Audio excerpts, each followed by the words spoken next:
Hello there, ladies and gentlemen. Today we're taking a look at stairs. So that's all great and stuff. I made this script for a friend of mine like quite some time ago.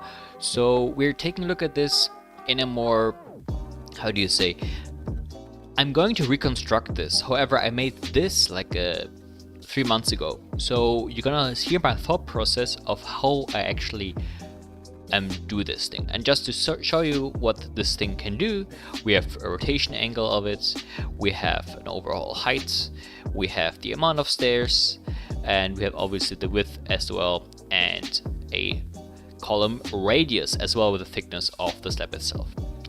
So this is all procedurally generated, obviously, and we're going to go through this together now. So let's get going.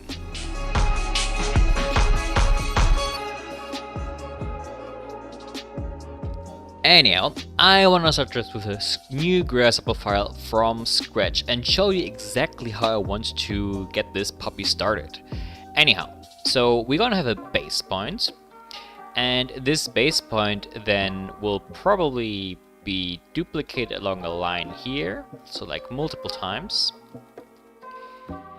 And then we're gonna have this point getting moved into several different directions. Like that. So we have our stairs there. Obviously not this like one like this. And we might also, well, we can now change this one, this one. And we also want to have the increment change, obviously. And what is obviously important, we want to do this whole thing that it connects as well.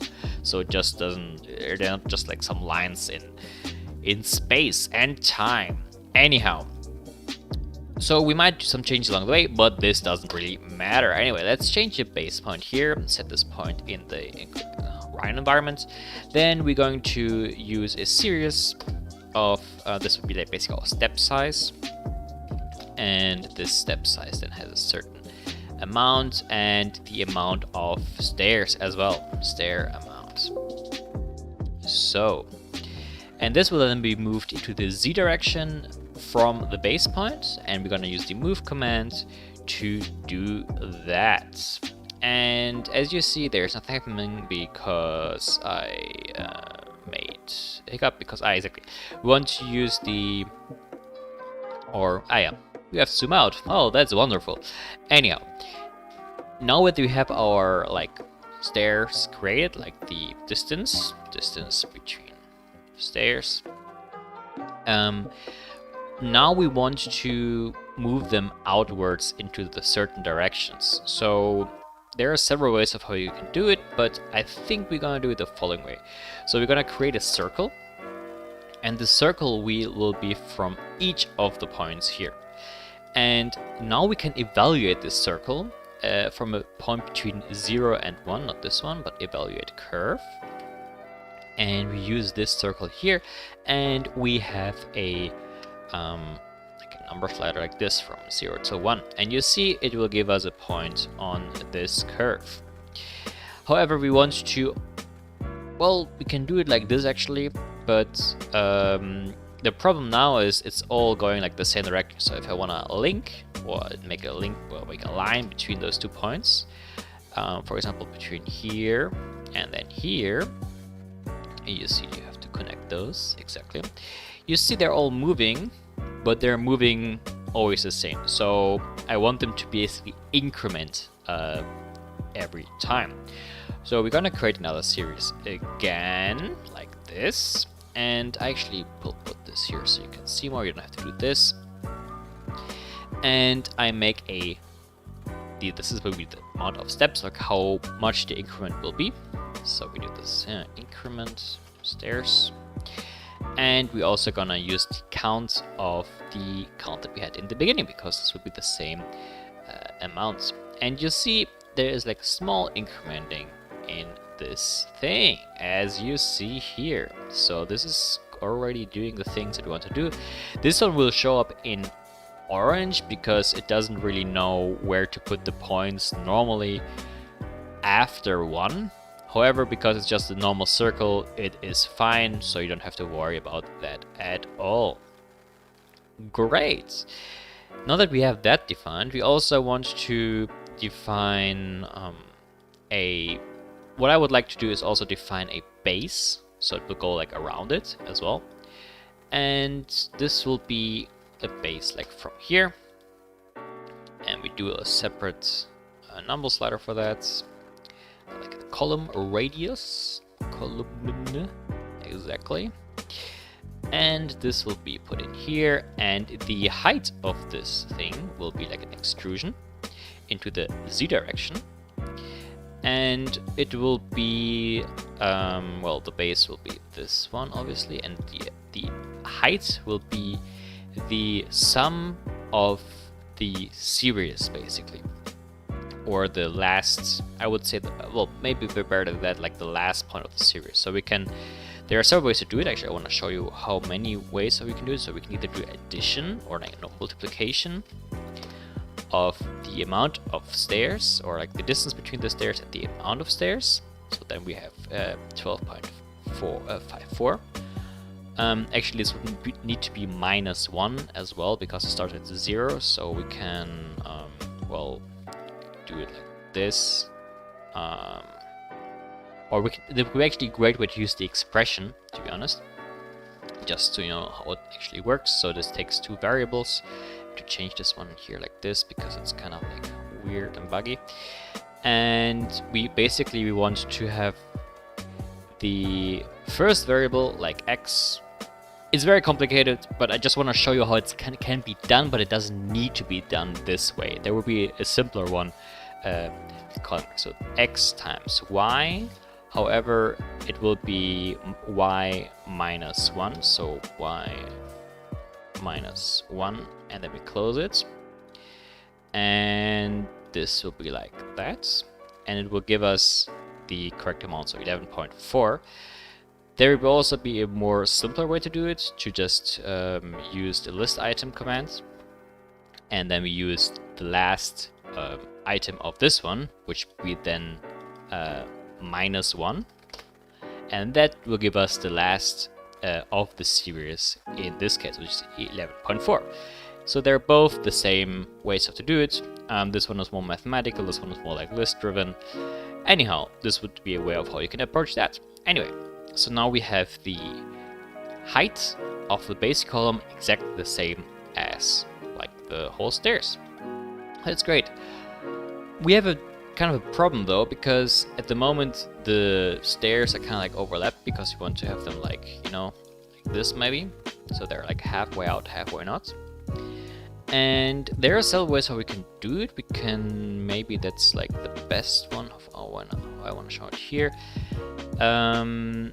We can move this point outwards by the amount of the radius of the circle. So we have those points here, right?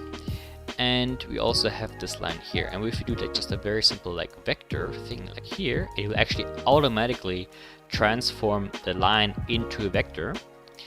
And this vector then, well, it will be like from here to there, right? But we want to have it just from here to there. So we just use the amplitude command. And that would be the vector of the point where it needs to be moved. And we want it to be as well from, the amplitude will be the column radius. And now, if I would like to move the point that we had in the beginning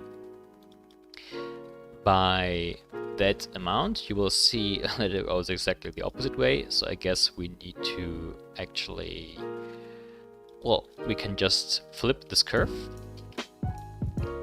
for example, and I'll flip curve here, and that would put it in the correct direction. Or we could also,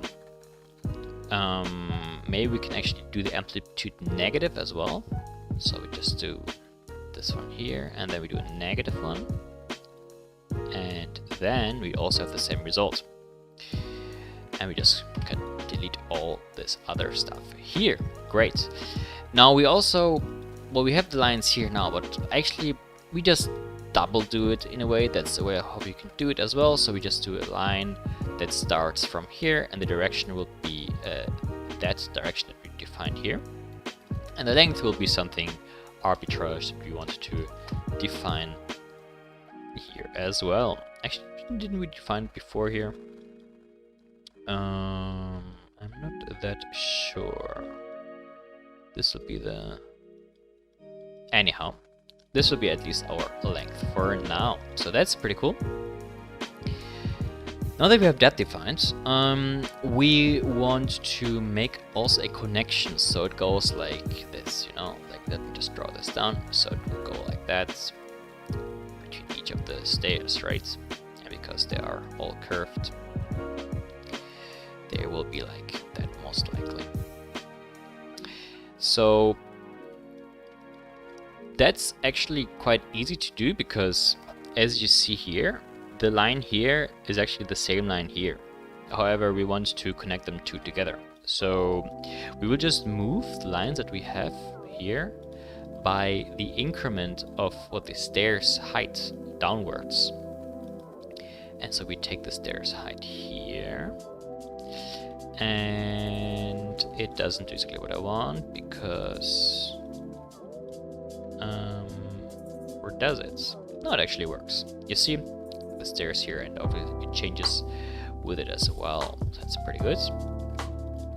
And now we want to connect those two together, because if yeah, for example, we have those things here and there. It actually gives us the correct result, but we also want to connect this one with that one as well. So we can do this the following. So we have the line here, and we have those ones here, but we have to shift them most likely, as far as not, because if I want to connect them together now, it would just result in this, but we want to have them like one increment each to the next size, let's say. And this is not the thing that I was going for, but I think if you put this like that, yeah, it actually works, because it goes like the correct way. And you see there's one connecting with the end, where we can just like right click on wrap and set boolean to false. This didn't fix it, but there is actually another way to do it. We just put it to the positive, take the other one, use this one here, and then we can wrap it, and I think then it would work actually. Yeah, exactly, because otherwise it would take the wrong one, let's say it like that. This was kind of weird and complicated to do, I guess, for you maybe, hopefully not, but yeah. And you see as well there's like one here in the end who's kind of like, you know, making weird things, and we want to remove this one because those one, like, they're overlap. So we're going to just call it like with cool index, and it will probably be the either the first one or the last one. So let's do -1 to 2 1, and then we can actually remove this one. Yeah, see, it was removed. And by the way, if you want to hide this one, you can just use Ctrl Q. And you can also, we also want to remove this one as well, so we do the same calling operation and put it this one here. However, this will be the first one, so we can just reverse the list. And this didn't do it though. Let me see. Did it call? Yeah, it called the first one, so I don't want to remove it like that.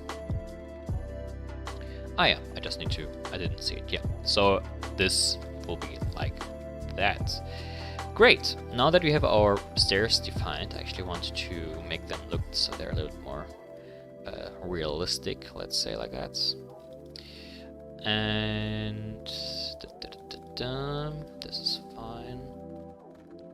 I want to change the increment maybe like that, and also the size. Great. Anyhow, now that we define that, we also want to define like a base to it as well. So in the other tutorial, oh not the other tutorial, but like in the other file, it was like a round thing actually going on, which is also possible, I would say. But first of all, we want to, because we have like the things like those, right? I want to just get a base point like from the points here, and then move a line through that as well. Whoops, so anyway. And I think we can do that by, well, first of all, we have the points like those, right? And I want to move those points as well to the endpoints. You can otherwise as well use just using endpoints, and then you can use this one as well. This will give us the same result. But I think this one is computational a little bit more, let's say, better.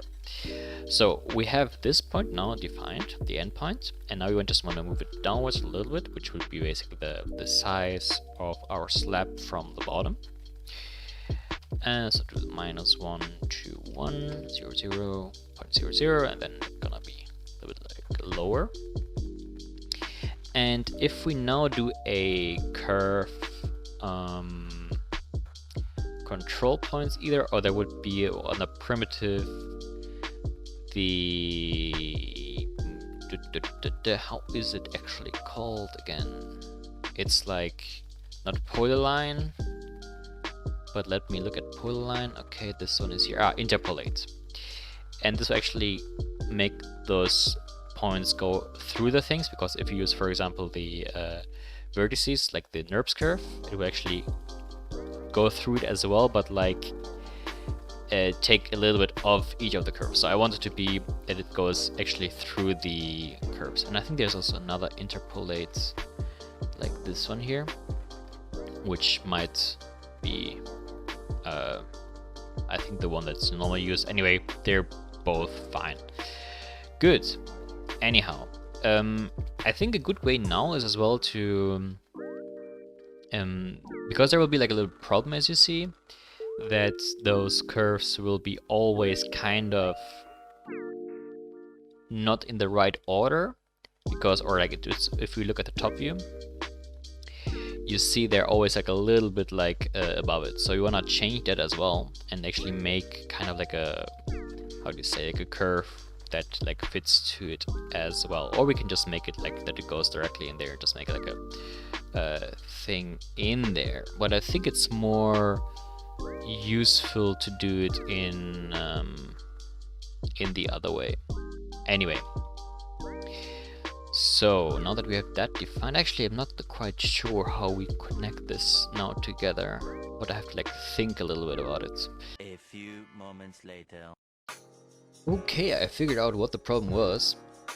We will just go through this step by step as well. So we will basically need to define a new point between, or like a point from here, and that goes between from here to there, and is like a middle point here. Okay, so this is actually quite weird to do, but there could be clever ways of how to approach this, but this would be like one kind of variation of how you can actually do that. So we are going to create an angle between the first and the second line here, right? And so we're going to just list item, and we're going to create like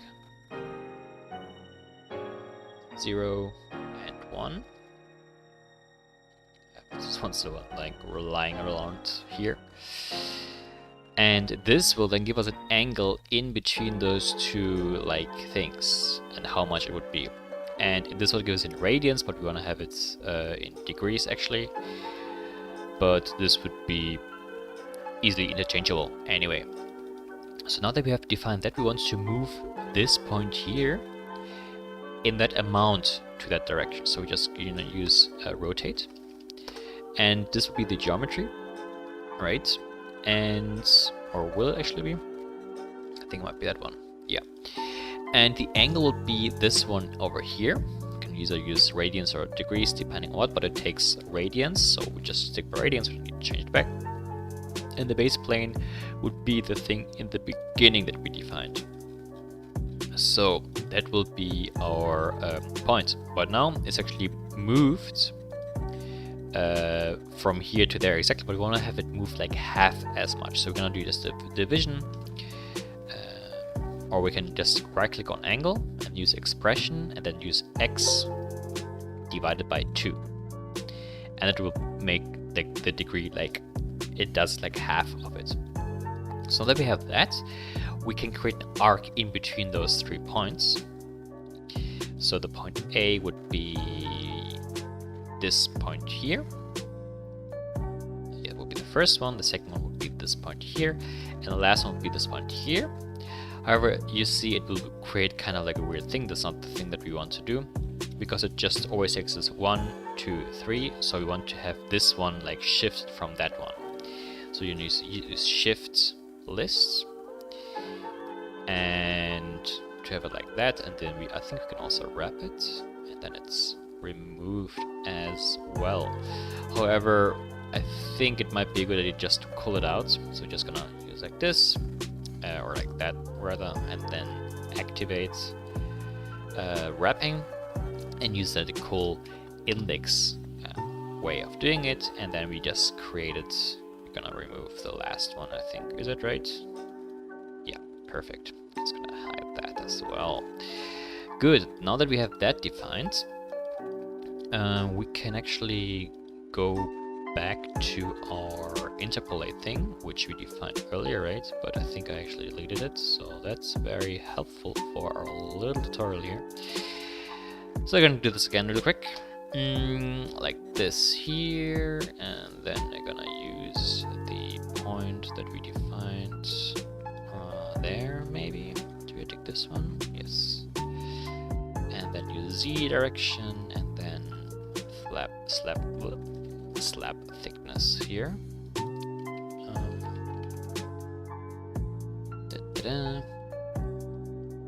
And we're gonna also make it negative to some degree as well, so we can have it wherever we wanted to have it. And then I'm gonna use interpolate,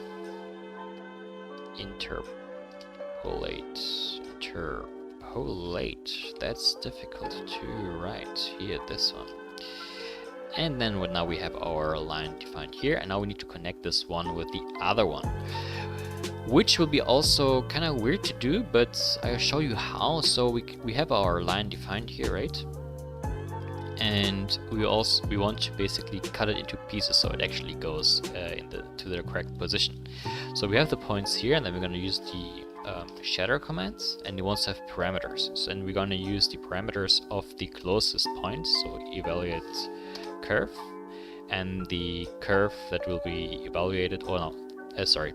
The closest point, curve closest point, curve closest point, curve closest point, this one here. And we're going to take this one and the point here, and it will give us a parameter on that curve. And we're going to use this as a parameter and the curve here to define it correctly. And now our curves has 24 segments, and here we also have 24 arcs. And now we can just do a ruled surface and put them together like that, and it works like magic. You also want to maybe change this one here as well, or like put this one together. And this can be done very easily by, for example, we have the curve here, right? And we can either define the endpoints of those things, which is a possibility actually. Let's do that. So the endpoint here. Do we have another endpoint somewhere there? Yes. That should give us. However, we want to shift this one as well. There's a lot of shifting going on, as you see. Very nice and great way of knowing how that works. And now this defined the line on here, which is exactly what we wanted. And then we do a ruled surface as well for this one. So we want to have the arcs that we defined here, and we're gonna use the line that we defined there, and it gives us this last little nudge that we wanted to have, and it will also create a weird last one, and we're just gonna cool that out as well, like this. I'm gonna hide that one here. Great, good. Now I'm just gonna hide everything we don't need anymore. And yeah, and actually, yeah, we still want to. I think this one would be a good addition to do as well, to make it more efficient. So because right now we only have the thing defined, but we don't have the end piece is kind of faulty. So we have the lines, or the lines that are shattered, right? Like those ones.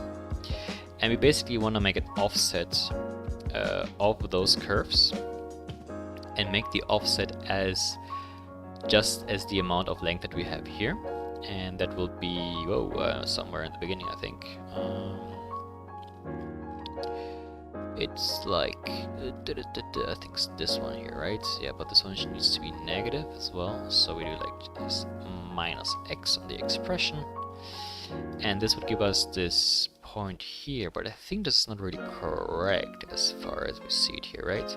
There could be also another way to do it, to be honest, because right now we have the we also, I think we need to define the plane correctly. This will give a better result. Actually not. I still want to see like how it would actually look like if we put those two now together. I think quite wonky. Whoa, okay, not like that, please. Yeah, it would give us like something like that, which is expected. I think there is like another way to do it, to be honest, because we have the interpolated curve here, and we can just do an offset. And this offset will be the distance that we defined like here, right? Like we do the same thing, but just for the whole thing. And we put the plane here of the base point, and we do it in negative as well, like in the expression minus x, enter. And this would give us a curve that hugs the thing almost exactly, right? Yeah, I think this looks quite promising actually. And now we just put this curve as a ruled surface in between our interpolated curve that we have here in the beginning and the offsetted mesh. And this gives us a very nice surface on the bottom here. So that is great, yeah, and I think this is actually basically it. I think a good way to do it now is to just merge those things together that we have here, just for good measure, you know, and do like that.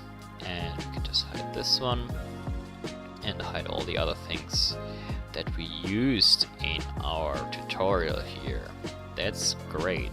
Yeah, we don't need to. You should not forget the base column as well. Cool. So this works. There will be a file as well for this, so you can just like use it as well. In a very easy manner. I think, to be honest, I wanna maybe there's an easier way to do, because this one takes a lot of computational power. I think that I want to change this one as well. If you use a scale NU, we basically take the curve that we interpolated here, right? And maybe we can do it like that as well, so that we need to have the scale from we need to have, because okay, that could be a way of doing it as well. So yeah, but I think this is a little bit too complicated for this tutorial at least. So yeah, so enjoy this. You can obviously now maybe just change this to offset loose, like that. Distance here, plane here, and then do a negative. It should be like less computationally intense, so we can just like very easily manipulate it. And yeah, and now we can very easily change this around and change the amount of stairs that we want to have. And yeah, I think that's a very great way of creating different options that you want to have for your files. I think it's gonna be very useful. So yeah, let's take a look how this looks in the architect view. Yeah, I think that's pretty useful. So yeah, thank you very much for watching. Hope this helped you out a little bit, and see you in the next one. Bye bye.